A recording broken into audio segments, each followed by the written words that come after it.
विमला अपने पति चंद्रभान और अपनी छोटी सी बेटी गुड़िया के साथ एक झोपड़े में रहती थी। गुड़िया बहुत ही समझदार थी। घर में कुछ आमदनी न होने के कारण उनके दिन बहुत तकलीफों से गुजर रहे थे। चंद्रभान हर रोज गांव में काम ढूंढने जाता, लेकिन कोई उसे काम नहीं देता था। लोगों का कहना था कि चंद्रभान छोटी जाति का है, इसलिए वह उनके घर में काम नहीं कर सकता है। चंद्रभान काम की तलाश में शहर चला गया।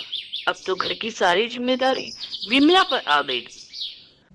चंद्रभान का पूरा परिवार भगवान राम की पूजा भक्ति करता रहता था, लेकिन उसकी बेटी भगवान राम की बहुत बड़ी भक्त थी। वह भगवान राम की प्रतिमा के सामने बैठकर हमेशा भजन कीर्तन करती रहती थी। विमला ने अपने घर में एक छोटी सी गौ माता को रखी थी और उसी का दूध बेचकर अपने घर की दाल रोटी चलाती थी। सुबह सुबह गुड़िया गौ माता को चारा डालने जाती है तो देखती है कि गांव के सभी लोग भगवान राम की मंदिर को बहुत अच्छे से सजा रहे थे। गुड़िया जब घर में आती है तो अपनी माँ से पूछती है, माँ, आज सब गांव वाले प्रभु श्री राम के मंदिर को क्यों सजा रहे हैं? गुड़िया, आज भगवान राम की प्रतिमा अयोध्या में विराजमान होगी, इसलिए गांव के सभी मंदिरों में भगवान राम की पूजा और भजन कीर्तन होगी। माँ, तो आज हम भी मंदिर चलेंगे भगवान राम के दर्शन के लिए। लेकिन गुड़िया, हम छोटी जाति के हैं। जब हमें लोग अपने घर में काम नहीं देते तो क्या भगवान के मंदिर में जाने देंगे? हम यहीं से भगवान राम की पूजा कर लेंगे। माँ, अगर हम मंदिर नहीं चलेंगे तो क्या प्रभु श्री राम हमें अपना दर्शन नहीं देंगे?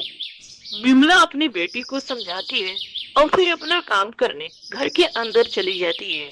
गुड़िया भी भगवान राम की प्रतिमा के सामने बैठकर भगवान की पूजा करने लगती है। तभी प्रभु श्री राम गुड़िया की भक्ति से प्रसन्न होकर उससे मिलने के लिए अपना रूप बदलकर धरती पर आ जाते हैं। अरे कौन है बेटी? क्या घर में कोई है?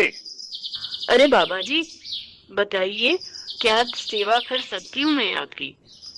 अरे बेटी, मुझे बहुत जोर से भूख लगी है, मुझे कुछ खाने के लिए दे दो।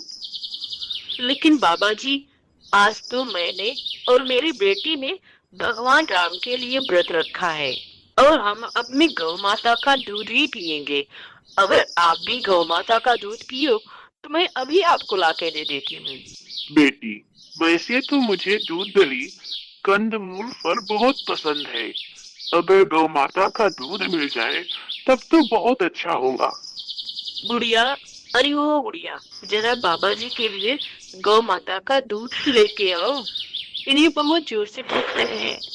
विमला जब गौ माता का दूध लेकर आती है तो बाबा जी बड़े प्रेम से वो दूध पी लेते हैं और गुड़िया को ढेर सारा आशीर्वाद देते हैं।